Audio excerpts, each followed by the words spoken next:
السلام عليكم ورحمة الله وبركاته. إن الحمد لله نحمده ونستعينه ونستغفره ونعوذ بالله من شرور أنفسنا وسيئات أعمالنا. من يهده الله فلا مضل له ومن يضلل فلا هادي له. وأشهد أن لا إله إلا الله وحده لا شريك له وأشهد أن محمدا عبده ورسوله. يا أيها الذين آمنوا اتقوا الله حق تقاته ولا تموتن إلا وأنتم مسلمون. يا أيها الناس اتقوا ربكم الذي خلقكم من نفس واحدة وخلق منها زوجها وبث منهما رجالا كثيرا ونساء واتقوا الله الذي تساءلون به والأرحام إن الله كان عليكم رقيبا. يا أيها الذين آمنوا اتقوا الله وقولوا قولا سديدا يصلح لكم أعمالكم ويغفر لكم ذنوبكم ومن يطع الله ورسوله فقد فاز فوزا عظيما. أما بعد فإن أصدق الحديث كتاب الله وخير الهدي هدي محمد صلى الله عليه وسلم وشر الأمور محدثاتها وكل محدثة بدعة وكل بدعة ضلالة وكل ضلالة في النار. وبعد أيها المؤمنون، Allah subhanahu wa ta'ala berfirman, وَلَنَبْلُوَنَّكُمْ حَتَّى نَعْلَمَ الْمُجَاهِدِينَ مِنْكُمْ وَالصَّابِرِينَ وَنَبْلُوَ أَخْبَارَكُمْ. Kami pasti akan menguji kalian agar kami benar-benar mengetahui siapa yang berjuang di antara kalian dan siapa yang bersabar, dan kami pasti akan menguji kondisi kalian. Setiap pernyataan, setiap tekad, dan setiap keputusan pasti akan menjalani ujian, baik itu kecil ataupun besar. Terlebih, keputusan seseorang untuk berpegang kepada keimanan, tekad seseorang untuk berjuang di jalan Allah pasti akan diuji apakah dia benar-benar ataukah hanya semangat di depan belaka. Ketika Umar bin Khattab radhiyallahu ta'ala anhu dengan tegas mengatakan, la anta ya Rasulullah ahabbu ilayya min kulli syai'in hatta nafsi.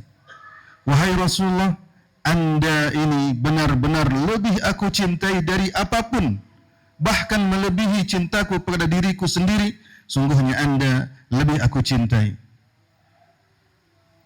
Sungguhnya Umar, di antara sifat beliau yang dikenal oleh kaum muslimin, termasuk Rasulullah SAW, yaitu Umar memiliki kecemburuan yang sangat tinggi kepada istrinya.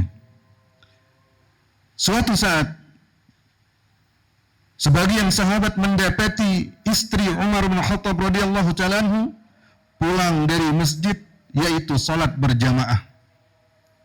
Salah seorang sahabat yang menemuinya menegurnya dan mengatakan, kenapa engkau keluar?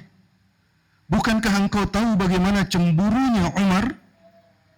Apakah dia telah mengizinkanmu untuk keluar? Istrinya menjawab, dia tidak melarang saya. Maksudnya adalah dia tahu suaminya pencemburu dan dia juga belum minta izin, tapi dia tidak pernah dilarang oleh Umar untuk keluar rumah. Ketika sampai kepada Umar berita tersebut, dia mengatakan, tidaklah menghalangiku untuk melarangnya kecuali sabda Nabi sallallahu alaihi wasallam, la tamna'u nisa'akum masajidallah. Jangan kalian menghalangi istri-istri kalian atau wanita-wanita kalian menuju masjid jika mereka minta izin kepada kalian. Kecemburuan tingkat tinggi Umar dikalahkan oleh sabda Nabi sallallahu alaihi wasallam yang memerintahkan kepadanya jangan melarang. Bandingkan dengan keimanan orang-orang sekarang, Nabi sallallahu alaihi wasallam mengatakan, dengar dan taatlah kepada pemimpin, namun mereka mengatakan dengan berbagai alasan, bagaimana saya mendengar, bagaimana saya taat, dia zalim, dia tidak pantas menjadi pemimpin, dan seterusnya. Sementara orang-orang yang telah disaksikan oleh Allah dan Rasul-Nya masuk surga, mereka seperti itu keimanan mereka.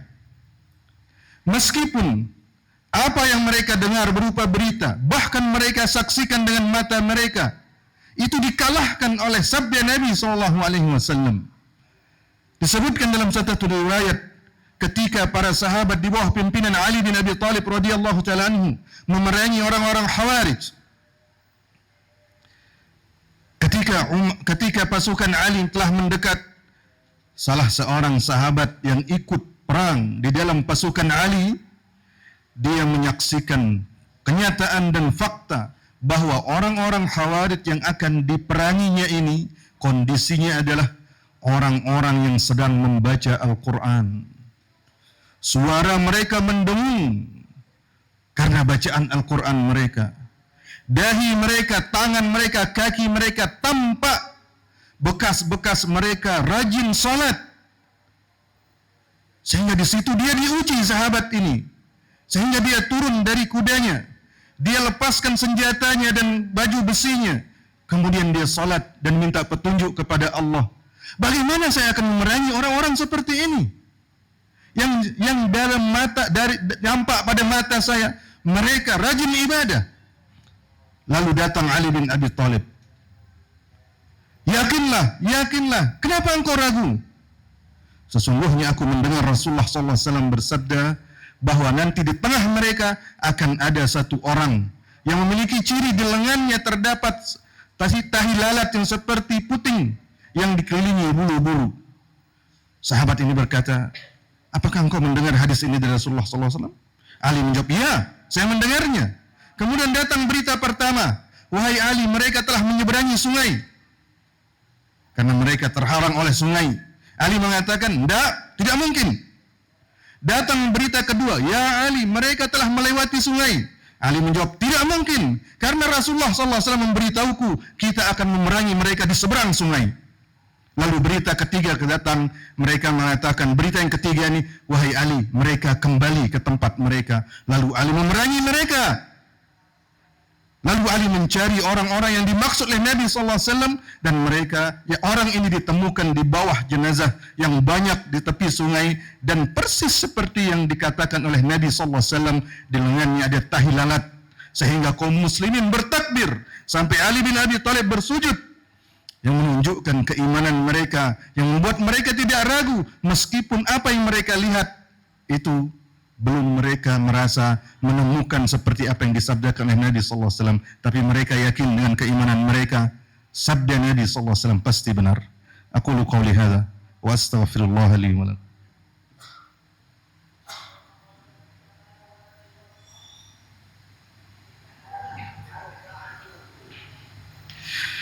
Innal hamdalillah nahmaduhu wa nasta'inuhu wa nastaghfiruh ونعوذ بالله من شرور أنفسنا وسيئات أعمالنا من يهده الله فلا مضل له ومن يضلل فلا هادي له وأشهد أن لا إله إلا الله وحده لا شريك له وأشهد أن محمدا عبده ورسوله أما بعد أيها المؤمنون. Cara beragama seperti ini menjunjung tinggi dalil Al-Quran dan hadis-hadis Nabi SAW yang sahih, itulah yang menyelamatkan generasi terbaik umat ini. Mereka adalah orang-orang cerdas, mereka adalah orang-orang yang memiliki kecemburuan, mereka adalah orang-orang yang memiliki semangat, tapi semua itu terkontrol oleh dalil yang mereka ketahui dari Allah dan Rasul-Nya. Ketika Abu Bakar didatangi oleh sebagian tabi'in, mengajaknya untuk ikut berperang ketika terjadi fitnah di zaman Ali bersama Muawiyah radhiyallahu taala anhuma, Abu Bakar mengatakan, kembali, simpan senjatamu, karena aku mendengar Rasulullah SAW bersabda, idzal taqal muslimani bisayfayhima fal qatilu wal maqtulu finnar. Jika ada dua muslim saling berperang membawa senjata, maka yang membunuh dan yang dibunuh sama-sama masuk neraka. Pulang. Aku tidak akan mau keluar sampai ada yang memberiku pedang yang bisa berbicara, ini mukmin, ini kafir. Dan mereka diselamatkan. Ketika Abdullah bin Abbas radhiyallahu taala anhuma diutus oleh Ali bin Abi Thalib untuk mendahului orang Khawarij, Abdullah bin Abbas mendapati satu pun di barisan orang-orang Khawarij yang diperangi oleh Ali bin Abi Thalib tidak ada seorang sahabat. Cara beragama seperti itu menyelamatkan mereka. Bandingkan dengan orang yang dinasihati oleh Abdullah bin Mas'ud, dia berzikir, dipimpin, takbirlah sekian, baru mereka mulai takbir. Tasbihlah sekian, baru mereka mulai bertasbih. Abdullah bin Mas'ud mengatakan, apakah kalian merasa agama kalian lebih baik daripada Rasulullah SAW? Mereka menjawab dengan akal mereka, kami menginginkan kebaikan, agar orang-orang mereka bagus cara mereka zikir atau rajin berzikir. Maka Abdullah bin Mas'ud mengatakan, wa kam min muridin lil khairi la yusibuhu. Betapa banyak orang menginginkan kebaikan tidak akan mendapatkannya karena caranya yang salah. Rawinya mengatakan, saya mendapati orang-orang yang ada di situ berzikir yang menentang nasihat Abdullah bin Mas'ud. Mereka berada di barisan Khawarij yang diperangi oleh Ali bin Abi Thalib radhiyallahu ta'ala anhum ajma'in. Allahumma salli ala Muhammad wa ala ali Muhammad kama sallaita ala Ibrahim wa ala ali Ibrahim innaka Hamidum Majid, wa barik ala Muhammad wa ala ali Muhammad kama barakta ala Ibrahim wa ala ali Ibrahim innaka Hamidum Majid. Rabbana la tuzigh qulubana ba'da idh hadaytana wa hab lana min ladunka rahmah innaka antal wahhab. ربنا اغفر لنا ولإخواننا الذين سبقونا بالإيمان ولا تجعل في قلوبنا غلا للذين آمنوا ربنا إنك رؤوف رحيم.